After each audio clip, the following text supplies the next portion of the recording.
Since when do private citizens get to decide which crimes are morally okay? And why are we letting someone who wasn't even born in this country tell us which of our laws he plans to ignore?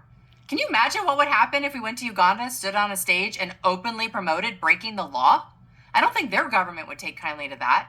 And trying to rewrite laws made by Congress isn't the only destructive thing he's engaged in. He's now being accused of taking nearly $13,000 in illegal foreign donations. Calls for his campaign to be investigated are now growing. And the $13,000 in question is being said to have come from at least 170 contributors. That's according to the NYC Campaign Finance Board records. This also includes the donation from his mother-in-law in Dubai, whose funds were later returned. Although not everybody's were. So far, the campaign has failed to return 88 of the foreign donations, worth a total of $7,190. And remember, foreign donations to U.S. campaigns are illegal. Yet Democrats who screamed Russian interference for years, silent.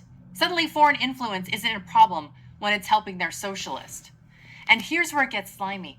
Forensic accountant Sam Antar discovered a $13 million Soros money trail, funneling through nonprofits like Bend the Arc, where George Soros' foundation donates to a charitable 501c3, which then passes money to a political 501c4 that is chaired by his son, Alex Soros.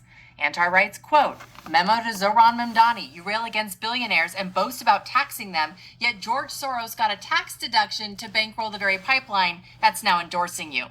Funny how eat the rich always comes with the side of loopholes when it benefits you."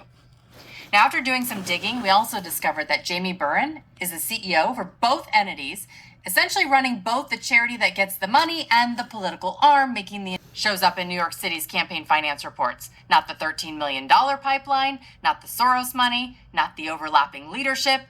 This setup isn't just political, it's financial. By routing money through a charitable nonprofit before it lands in a political arm, George Soros' foundation can turn what looks like political spending into a tax-deductible donation.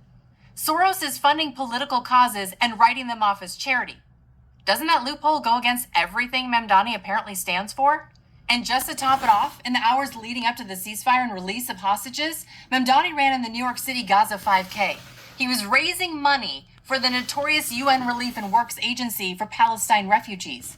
This is an organization that is accused of employing operatives who participated in the horrific attacks on Israel.